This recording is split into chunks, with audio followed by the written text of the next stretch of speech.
Hello and welcome to our special show. I'm Gargi Rao. This show is on India's Stray Dog Challenge, as reports suggest that India has the highest number of stray dog attacks in the world, along with the highest cases of rabies deaths. Now, the latest incident that took place there on your screens, a child was attacked by stray dogs in Pune. The attack was captured on CCTV. It's gone viral on social media and once again raised this debate and concerns about the growing menace of stray dogs in various parts of the country. And in this particular area of Pune, in the footage, one can see the toddler was walking down the street and is approached by first one dog, which pushes the child, followed by another that directly attacks the toddler. And then as the dogs begin dragging the child away, a local residents intervened in time to save the child from what could have been a fatal outcome, an outcome that we have seen in other incidents in other parts of the country. Now, this disturbing event has reignited the debate on stray dogs, and as we said, this is not just a Pune problem. We've seen countless such cases,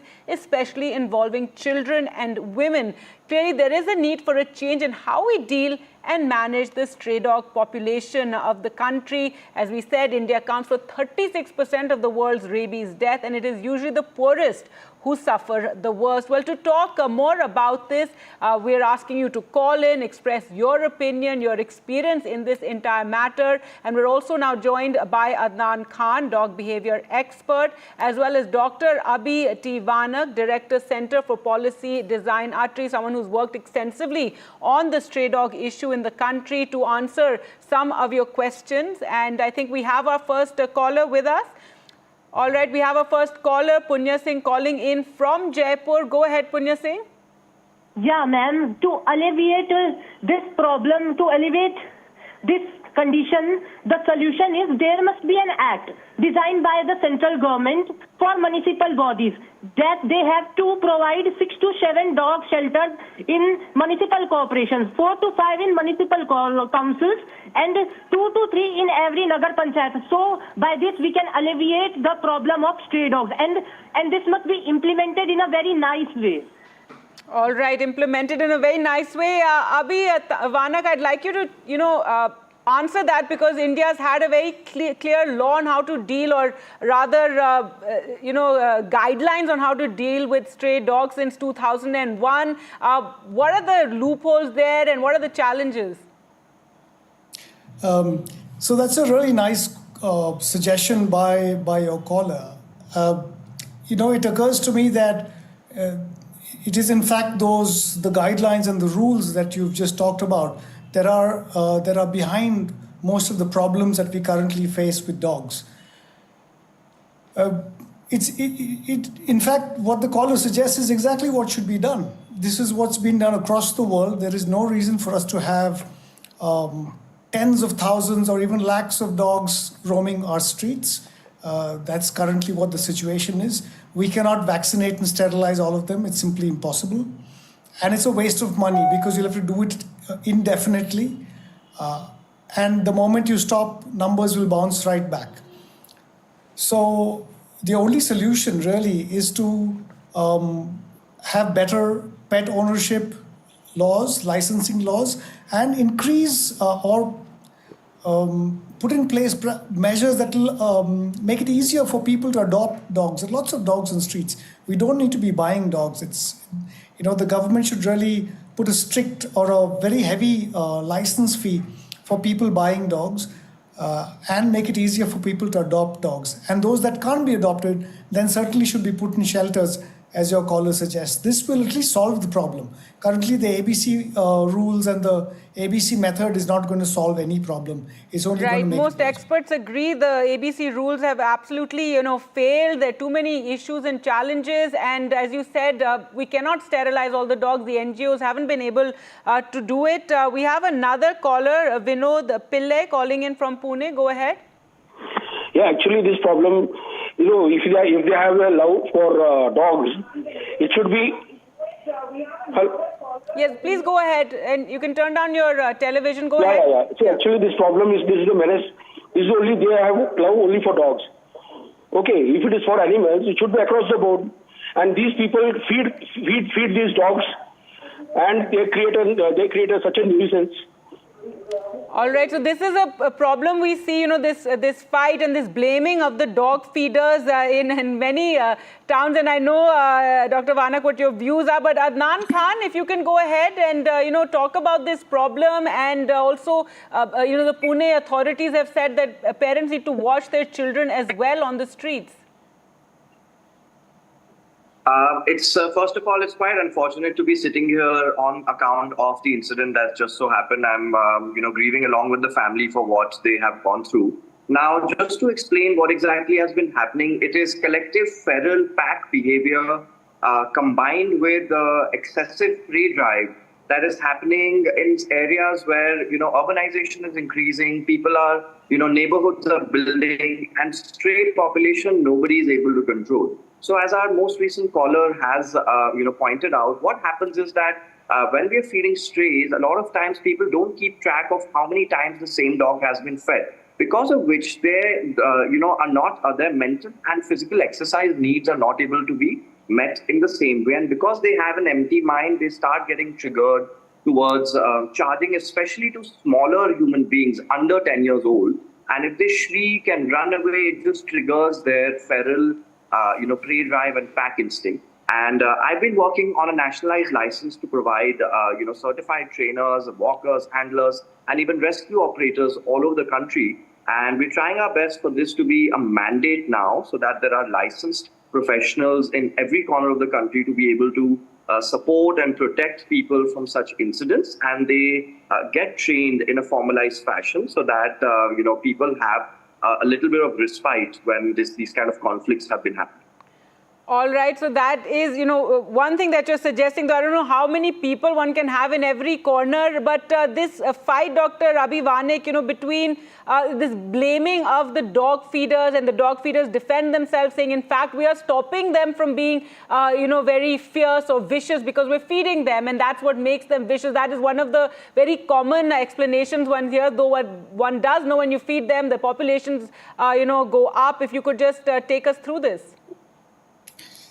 Yeah, this whole idea that we should feed dogs on the streets is really bizarre, and it sort of ties into our broader philosophy of trying to ensure that animals that are hungry or animals don't go hungry on the streets. But if you are a real animal lover, a real pet lover, a dog lover, then you should be adopting them. You should be, these are domestic animals. These are not wild animals. They're not supposed to live on the streets. They're supposed to live under human care. And this is where their welfare is best served.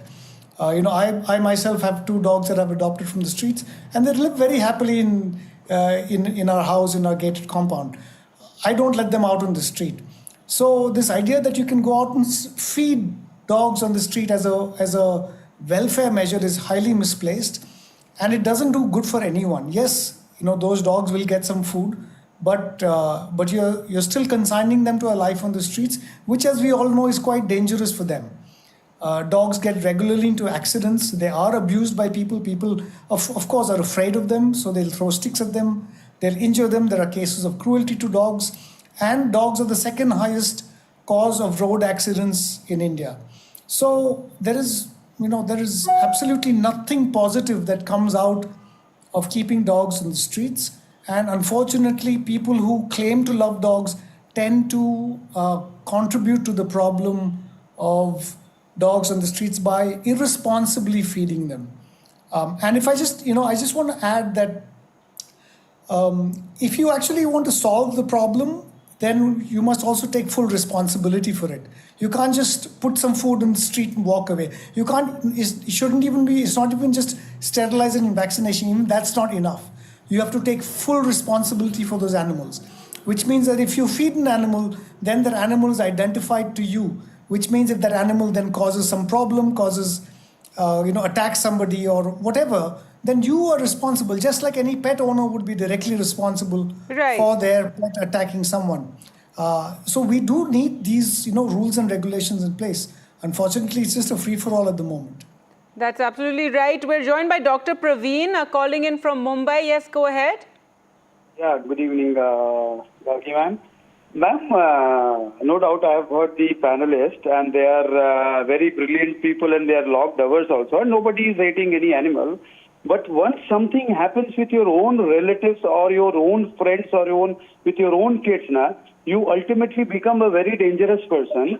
By just seeing the whatever you are showing on your screen, 1.5 crore cases in India, dog bite, 36% of the rabies cases we represent to the whole world, and we are totally dependent on our local authorities like MB, municipal corporation. They are very corrupt people. What they do, they just put the dogs in their vans and they go to the interior area and they just throw them there. And when the villagers come to know, they beat them to death. Even employees, they are being brutally beaten because the policy is on paper only. And we are talking on panels about the policies. There is no policy. No policy will work in India. We'll have to be very strict. If something happens like this, which you are saying the kid is suffering like that, there should be a strict law. Why the dog lovers are saying that we should train them? How can we train millions and millions of street dogs in India? There should be a policy by the government itself and the people supporting. People should get that authority to deal with these idiots. Because the government is not going to deal with it. Right. I know it's a very, some people get very triggered and very emotional about this entire matter. But again, Abhi Vanak, if you can, just take us through the rules, because I think people don't realize before 2001, municipalities were responsible for stray dogs in areas, for sterilization, etc. There was euthanization also of some problem animals, as we have such a huge number of rabid dogs as well. Rabies exists. But after 2001, this became very different. And, you had this whole ABC policy of animal control, and there's sterilization by NGOs, which doesn't always happen. As that caller said, sometimes they're just picked up from one place, dumped in another place, and this also creates a lot of problems. Again, the callers are really coming up with sort of hitting the heart of the issue in some sense. And you can hear and feel the angst and pain of the general public. The fact is that the ABC policy is really poorly thought through. It's an unscientific policy. There is no scientific or biological basis for this. It sounds good in theory that sterilizing them is a humane way of reducing their population, that if they don't breed, then over time the population goes away. But all this works very well if you're on an island. If there's no constant immigration of animals from other areas. In India, we have about 80 million dogs. So there's simply no way you're going to be able to sterilize all of these within a short period of time. That's the other key operative word, within a short period of time. It can't take decades as it has happened because, nothing works. So just to explain this policy a little bit better, previously, before 2001, it was very ad hoc. Municipalities used to very cruelly pick up dogs. There used to be these electric chambers or poison chambers or whatever, and this was very inhumane. This was a very cruel practice, and I'm actually glad that this is gone, because this kind of indiscriminate culling also does nothing to reduce dog populations unless it's done systematically. We should certainly have a humane euthanasia policy. But we first need to ensure that resources are not available on the streets, either through garbage or through direct feeding. We also need to ensure that proper facilities are set up for sheltering animals that are picked up from the streets, yes, especially those that can't be adopted. There's no need to reinvent wheels here. Other countries have done it. We obviously the problem has gotten very much out of hand, but right. Other countries I'll just have to go across to a caller who's been waiting. Bhaskar Patnaik from Visakhapatnam. Go ahead. Good evening, the panelists. It's a lovely discussion is going on about the stray dogs. But I request the anchor as well as the panelists to find out a solution rather than debating on the issues and having a blame game on the government and on the NGOs and on the parents of the kids who are affected to these stray dog bites. But nevertheless, it is also the responsibility of each individual. Now with the growing street food stalls and all those things, the entire waste food has been distributed to the dogs, and they survive and they are fit and healthy. So that eventually gives way for multiplication of the numbers. So the panelists should come out with No, a absolutely. very good... And we're not debating here. We're actually discussing and, trying to create awareness about how India deals with the stray dog problem. But also, it's an issue that is currently in the Supreme Court, and it's the Supreme Court that will eventually decide. But quickly, from Adnan Khan, your reaction to what he said. Yes, of course, garbage in our cities is one of the big reasons for both rats and dog populations increasing. But Adnan Khan, if you can just, talk about how children, one can tell children to, if they're faced with a stray dog, how to behave. I clearly hear the sentiment of all of the people coming on to asking us the questions, and I completely understand where they're coming from. One of the things to keep children safe in general, not let them wander off all by themselves. And if there are a collective pack of strays, one of the most humane deterrents would be splashing a bit of water for anyone around in case any young child under the age of 10 or 8 falls under this kind of conundrum. I think water would be one of the most humane deterrents. Whereas, again, it's the awareness of the general public that they would have to be on high alert and respond in right, due time especially if they're in a neighborhood that has a stray dog problem as this. Clearly, you can see it's a whole pack of dogs that come towards the poor child. We'll slip into a short break and return with more. Do call in with your opinion on India's stray dog challenge.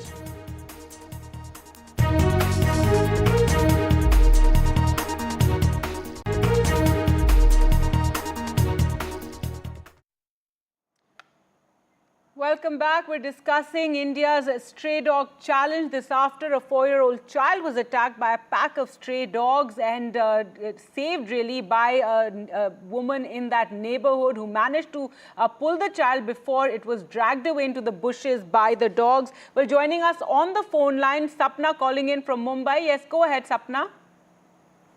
I'm so glad you're having this discussion. And while I rightly agree that just feeding stray dogs is not enough, you need to sterilize them. I mean, I work in animal welfare. I was just a normal citizen, and I realized the plight of the dogs. If you see a lot of feeders, most of the feeders do not get any kind of funding. They raise it through people, they raise it through social media. There's no government funding involved. They try to get the stray dogs, sterilized or neutered. Now, saying that we don't like dogs is not the solution. Solution is you don't like a dog. I completely get it. Help your local feeders by, giving them money so that they can sterilize the dog. The minute you sterilize those dogs, the population immediately comes down. It's such a simple solution. I don't know why people don't get it. Right, absolutely. There is a need for people to take responsibility for the dogs in their areas, sterilize them so that the numbers go down. Dr. Vanek, if you want to come in here. Gargi, I think the idea that sterilizing dogs will lead to their numbers going down, it's a bit of a misunderstood idea. It doesn't happen magically. It takes decades sometimes for populations to go down. In the meantime, those dogs remain on the streets. They're not going away. And they can still attack people. If they're not attacking children, ask any delivery person or anybody coming home late at night, including, I'm sure, many of your viewers, including myself, who works very closely with dogs. It becomes scary, and people who are not used to dealing, for example, your other panelist was talking about, how to behave with dogs. It's not up to us to learn how to behave with dogs. Let me give you an analogy. If you had a leopard walking in your area, would you not demand that it be caught and removed? Similarly, if you feel unsafe on the streets, it's not up to you. So you can't be victim shaming or victim training. Sure, that's right. It was just, one of the options given right now that it's going to take a long time to control our stray dog population. And just to put it out there that those of us who suggest that the population needs to be controlled, it's not that we're not dog lovers either, but really it is a massive issue. We're seeing a child was just attacked by a pack of stray dogs, and every now and then such cases come to light, and it's a problem that really affects the poorest of the poor in the country. We'll have to leave it there. Thank you so much, Dr. Abhi T. Vanak, for joining us on the program. Thanks so much for watching. Goodbye.